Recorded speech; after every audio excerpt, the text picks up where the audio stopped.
Hey there, my name is Rose. I'm the one you don't hear about in those family photos where everyone's smiling like they don't have a care in the world. I got a sister, Lucy. She's been the star of the show since the day she was born. Little Miss Perfect, right? And me, I'm basically the backstage crew in my own life. But enough about that. So, let me paint you a picture. It's the morning of my 10th birthday. I'm at the breakfast table, thinking maybe today, things will be different.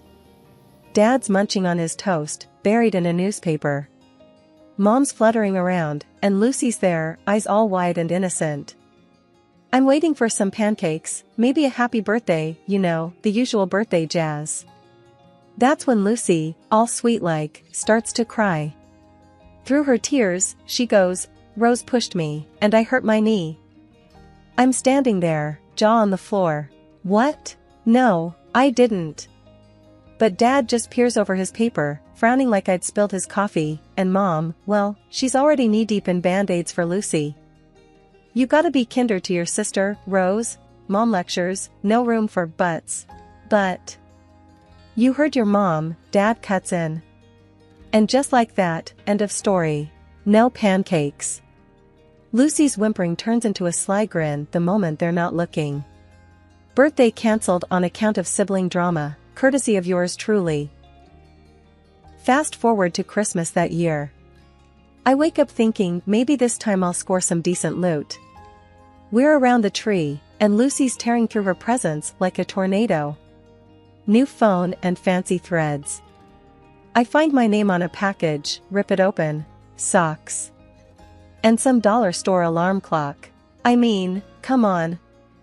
Later, I'm sitting on the porch, skipping rocks on the sidewalk. Grandma Joan finds me there, hands me a cup of hot cocoa like she always does when the world gives me the cold shoulder. "Thanks, Grandma," I manage, trying not to sound as grumpy as I felt. High school was no different.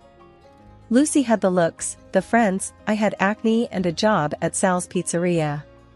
Worked my tail off, got those grades, and I'm thinking, this is gonna be my ticket out, right? There's this one night, senior year, college brochures spread out on the kitchen table like a bad hand of cards. Dad's fixing the sink, Mom's doing her Sudoku, and I'm about to lay my cards down, tell them about the colleges wanting to throw scholarships my way. I'm all, "There's this college outstate dash. Money's tight, Rose," Dad says straight off, not even looking up. "We're looking at community options." I shoot a look at Mom for some backup. She doesn't look up from her puzzle. "We're saving for your sister's college fund." That's when Grandma Joan steps in, real quiet. She talks to Dad first, then Mom. It's not pretty, but when she's done, she's got that check for me, pressed it into my hand like a secret handshake. "Make it count, kiddo," she says, eyes all fierce.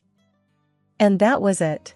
That check was my golden ticket, my ride far away from socks, alarm clocks, and Lucy's messes. Out of the circus, just like Joan said. As soon as my feet hit the campus of that outstate college, it was like I could finally breathe. No more Lucy, no more comparisons, no more feeling like an afterthought. I was my own person here, and that was all kinds of liberating. So yeah, I dug into those law books like they were the only things keeping me grounded. I was at the library more than I was at my own dorm room. Came to know every coffee stain on those tables like they were my personal constellation of caffeine. But it wasn't all smooth sailing. Money was tight. I remember this one time at the campus grocery store, counting coins from my pocket for a week's worth of ramen. The cashier was tapping her nails, looking bored out of her mind. "You gonna pay or what?" she drawled, popping her gum. I was a dime short. A freaking dime.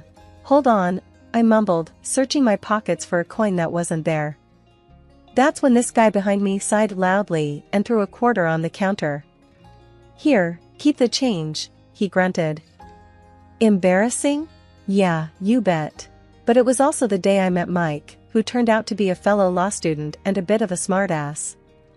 A friend, something I hadn't had a lot of. In the grind between classes and part-time jobs, Mike and I stuck together. He was as plain-spoken as they come, didn't have patience for show-offs or slackers. Wasn't the type to sugarcoat feedback on my mock trial performances either. "You gotta stop sounding like you're asking permission to be fierce," he'd say. "You know this stuff, Rose. Act like it." And I took that to heart.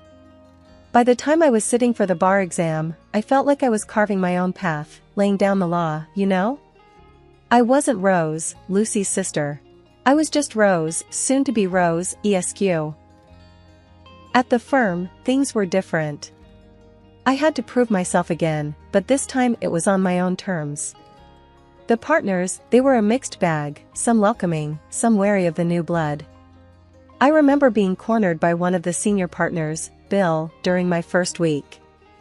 "So, you're Joan's granddaughter," he stated more than asked, eyebrows up like he discovered gold.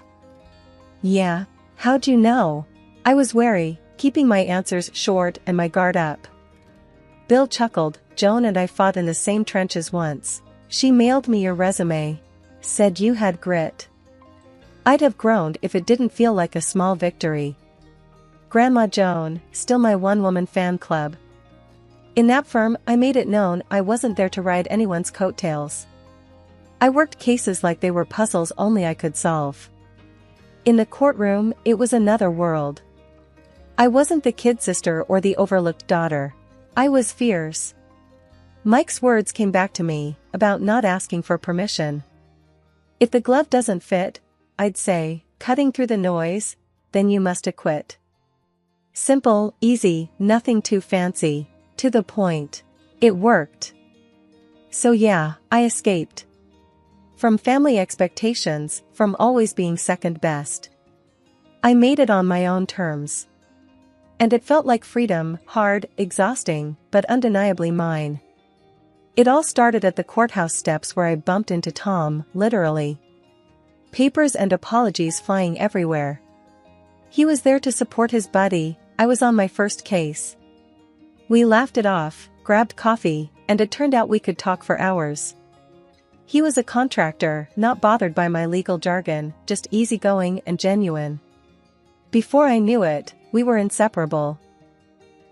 When we decided to get married, the plan was no fuss, just us and the people we loved, sharing a good time. That plan didn't stand a chance once my family entered the picture. "It's nice," Mom would say, dabbing the corner of her eye, but her tone adding a silent "but." Dad just patted my shoulder, a silent solidarity that didn't quite warm me. And Lucy? She had to make an entrance, even if it wasn't her day. She arrived in a dress so flashy you'd think she was the one getting married. But I bit my tongue. It was my wedding day, and I wasn't gonna let her rain on my parade. At least that was the plan. Tom, he was a champ about it. Meeting my sister, he just gave me that look. Wow, she doesn't hold back, does she? I wanted to bury my head in my bouquet. You have no idea.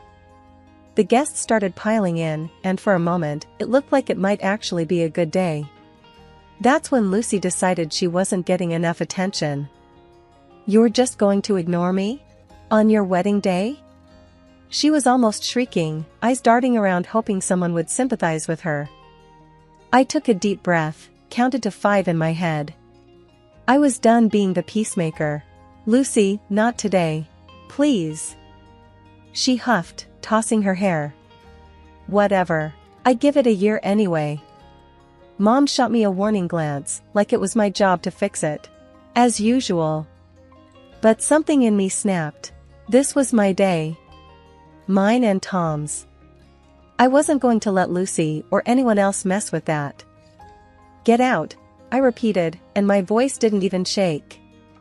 Lucy looked at me with wide eyes, kind of like she did when we were kids, and I'd finally stand up to her nonsense. "What did you just say?"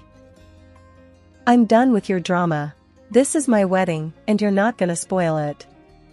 She sputtered, red in the face now. "But I'm family." "So? Family doesn't pull this kind of crap, Lucy. Not today. Not at my wedding." Mom tried to intervene. "Rose, don't do this, she's just..." I cut her off. "No, Mom. Enough is enough. Lucy's face was a storm cloud, and she looked ready to argue. But this time she didn't. Maybe it was the way I stood, maybe it was Tom's hand in mine, or maybe it was the crowd of guests watching the drama unfold. For once, Lucy didn't have a comeback. She just turned and strutted out, heels clicking against the pavement like a judge banging a gavel. The rest of the day went by in a blur. I said, I do, we kissed, and I've never felt so much like I was exactly where I was supposed to be. Not Lucy's shadow, not my parents' second choice, but Rose. Just Rose. And that was more than enough. Okay, so get this, a month in, post-wedding drama, and Lucy pulls a Houdini. Total ghost town where she used to be, right? Scoots out of town leaving behind nothing but a crummy note. And guess who's the villain in her sob story? Yup, yours truly. Turns out her exit strategy includes playing the blame game, and I'm it. Her note? Classic Lucy, painting her runaway act with a bunch of bull about how I've done her wrong. Like she's the fragile flower and I'm the big bad wolf. At the next family dinner, the air's so thick with tension you could cut it with a knife. Mom's at the head of the table, flinging accusatory glances my way like she's dealing cards at a high-stakes poker game. Rose, how could you let it come to this? She starts, and I can feel the showdown brewing. Dunno, Mom. Maybe 'cause I ain't the warden in Lucy's personal prison, I shoot back. I'm not in the mood for a guilt trip, that's for sure. Dad chimes in, voice laced with that don't rock the boat tone. Your sister thinks you never gave her a break. That's serious. Are you kidding me? I can feel my temper flaring, words hot on my tongue. After everything, you're gonna take her side? Based on what, a damn piece of paper? That's when Granny, sweet Granny, who always had my back, pipes up with a voice like thunder. Rose.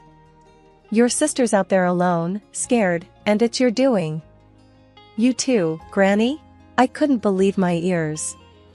Since when do you buy this load of crap? Her eyes got all misty. Your ways pushed her to it, Rose. You're not innocent. That was a gut punch. I've been looking out for her since diapers, and this is the thanks I get? The old lady was on a roll though. No excuses, girl. You've got a heart, use it. The whole clash was absurd. There we were, a family tearing into each other over Lucy's concocted tale. Even Granny, who'd never once doubted me, was singing a different tune, and boy, did it sting. I stormed out of there, the room thick with unsaid things. Granny's betrayal cut deep, but what cut deeper was knowing I'd stood up for myself. I was done being anybody's villain, especially not in Lucy's crafty escape act. If they wanted to believe her over me, that was on them. Tom's been acting off, real off. All those late nights at the office, trips out of town every other week, big projects he can't talk about. Yeah, right. Man's as subtle as a brick through a window. And then, like fate's trying to tell me something, I catch a glimpse of something red peeking out from his jacket pocket while I'm on laundry duty. A receipt for some fancy women's shop. No way was that for me. I didn't confront him. What's the point when you know you'll get nothing but half-truths topped with lies? I decided I'd do it the smart way, let someone else do the digging. Yeah, I called up a private eye, got him tasked on tailing Tom, seeing what really goes down when he's working overtime. Jimmy's the name of the PI, seems like he's been in the game long enough to see everything twice. Just want the straight shot, I told him, no chasing ghosts. He gave me a nod that said as clear as day, I got this. So I wait. Days feel like weeks when you're waiting for a bomb to drop. I keep things normal at home, or make a damn good show of it. Every time Tom tells me he's got to work late again, I nod, smile, and say something like, don't work too hard, babe. One night, he's at it again. Gotta finish up some things at the office, you know how it is. I shrug, playing it cool on the outside, but inside, my mind's racing. Sure, Tom. Don't forget to eat something. Wouldn't want you wasting away. He gives me a peck on the cheek and he's out the door, and I'm left feeling like I'm on some warped episode of a TV show where the wife's the last to know. I try focusing on a book, some cooking show, but who am I kidding? My head's not in it. Instead, I'm thinking about that receipt. That damn piece of paper that feels like it's burning a hole through the fabric of our little suburban life. Finally, I get a text. Not from Tom, but from Jimmy. My stomach drops when I see his name flash up on my phone. I don't open it. Not yet. Can't bring myself to. Whatever's in that message, it's gonna turn my world upside down. Instead, I pour myself a glass of wine, let the cool liquid settle my nerves. They say ignorance is bliss, but I pass that exit miles back. I have to look. I pick up the phone, thumb hovering over the screen, and then I press. But Jimmy's text isn't the full picture. It's just to say he's on the case, got some leads. We'll know more soon, he writes. That's it, then. No turning back now. Tom's little secrets are on borrowed time, and when the truth comes out, I'll be ready. There's something liberating about it, knowing that I'm no longer in the dark, playing the doting wife, smiling while something rotten's eating away at my marriage. Grandma Joan and I hadn't been seeing eye to eye recently, but the envelope stuffed with the PI's evidence was burning a hole in my bag and my conscience. Deep down, I knew she was the only one who could give me the straight talk I needed without sugarcoating the jagged pill I was about to swallow. I knocked on the door, and it swung open, revealing Grandma Joan with her arms folded, looking as staunch as ever. "Took you long enough," she said, without a hello. I let out a breath that I had been holding in longer than I realized. "Yeah, well, I'm here now." We sat down at the kitchen table, the same one we'd shared more Sunday dinners at than I could count. But today, it wasn't a warm roast that lay between us, but a file filled with photos and texts. "I've got something to say," I started, but she cut me off with a sharp wave of her hand. "Save it," she said. "I can guess why you're here, and I don't need an apology." I narrowed my eyes, ready for a quarrel, but her face softened. "What's done is done. Let's just hear what you've got." So, I spilled it, all of it. The late nights Tom pulled, the lies that didn't add up. "Do you have proof?" she asked, eyes piercing through me like she could see the answers scribbled across my heart. "It's all here," I said, tapping the envelope. She reached out and I handed it over, but she didn't open it. Instead, she looked me straight in the eyes. "You know this doesn't change anything between us, right? Family is family." That's when it hit me. Whatever had come between us, whatever words we'd exchanged that we couldn't take back, none of it mattered now. Not with this storm on the horizon. "You're right," I answered. "It doesn't change a thing. I still need you, Grandma." "Good," she grinned, but there was a seriousness in her eyes that wasn't usually there. "Because I need you too. And let me tell you, whatever's in that envelope," she tapped it and slid it back towards me, "it doesn't define who you are or what you're worth." We sat there for a while, not saying much, just being together. It felt like the air had cleared. The storm clouds were still there, but now, I wasn't going to weather them alone. Later, when I went to leave, Grandma Joan gave me a tight squeeze. "You call me, you hear? Day or night. We'll figure this out." I pulled back and looked at her. "I will. And thanks, Grandma, for everything." As I walked away, the envelope heavy in my bag, I felt lighter somehow. My steps were more certain, my spine straighter. Whatever Tom was up to, whatever the PI had uncovered, I was ready to face it. With my grandma at my back, I felt like I could face just about anything. A month had whipped by and there we were, gathered in the stiff parlor of Grandma's house, me, Mom, Dad, and my husband, Tom. An odd quiet hung in the air as the lawyer got ready to dish out the details of the will. Just the family scene you'd expect, except for the empty spot where Grandma used to be. And then, like out of some crappy soap opera, in prances my sister, Lucy, all dolled up and smirking like she's just won the jackpot on a scratch card. Mom and Dad, tears in their eyes, fuss over her like she's just returned from war, not the two-bit runaway act she'd pulled. I stayed put, my hands clenched into fists under the table. I wasn't about to give her my piece yet. She swans up to Tom, bold as brass, and plants one on him. My Tom. As if that wasn't gag-worthy enough, she starts spouting off this garbage about how she'd cooked up this whole mess. I made it all happen that Grandma would bequeath her property to me, not to the villainous Rose.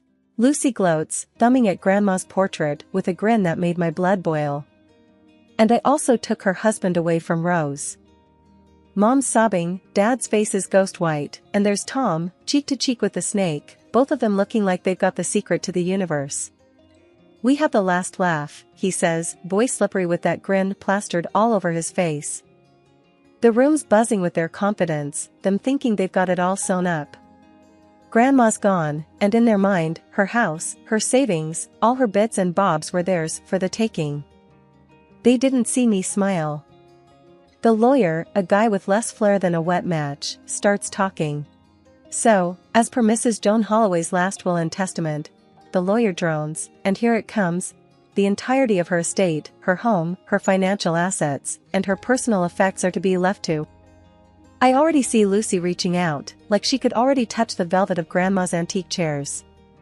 Her granddaughter, Rose Marie Kendrick, provided. Lucy's hand hangs there, midair, and the smirks melt off her and Tom's faces faster than ice cream in July. She agrees to use these assets for the continuation of the local community garden which Mrs. Holloway was fond of. The lawyer finishes with no fanfare. The silence is thick enough to cut. Mom and Dad look between me and Lucy, their tears dry now, replaced with something else. Confusion? Betrayal? Both? Finally, I break the quiet. Well, I guess that's that, huh? Lucy's mouth zips shut, all tight lines, and Tom, he's paler than a ghost, his eyes not meeting anyone's. You wouldn't believe the circus that unfolded after the will reading. My phone wouldn't stop buzzing, distant relatives suddenly remembering my name. But me? I kept it tight. It wasn't about the drama, it was about staying 3 steps ahead. So, what's the plan now, Rose? Tom asked with that rat-like twitch of his lip, trying to sound all sweet and concerned. We were standing in Grandma's kitchen, a place where I'd shucked more corn than anyone's business. I leaned back against the counter, feeling the cool marble against my spine. Well, Tommy boy, first up, I'm changing the locks. His eyes darted like he'd been zapped. But, what about us?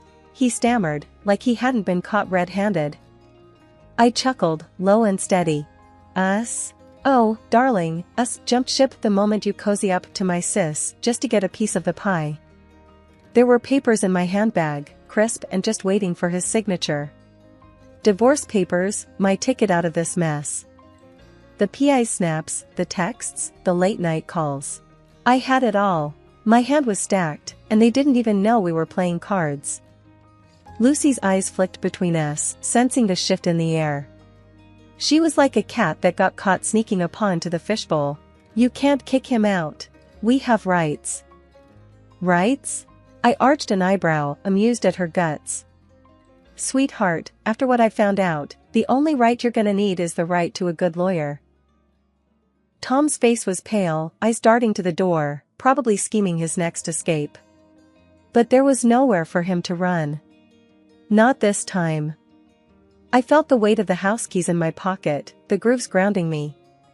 This was more than just a will, it was Grandma speaking from beyond, telling me to tidy up the trash that clung to her legacy. I walked over to Tom and handed him the papers. Sign these, and we can at least pretend you walked away with a shred of dignity. He snatched them up, his hands shaking like he was in a snowstorm without a coat. His signature scribbled across the page was the scribble of a defeated man. Lucy was seething. You think you've won? She hissed, her voice a strained whisper. I smiled, genuine and clear. Honey, this ain't about winning. This is checkmate. You played dirty, and you lost. Now, if you'll excuse me, I've got a garden to tend to and a life to live. With that, I left them there, in the dust of their greed, in the kitchen filled with memories of sugar cookies and laughter, a kitchen that would soon echo with new stories.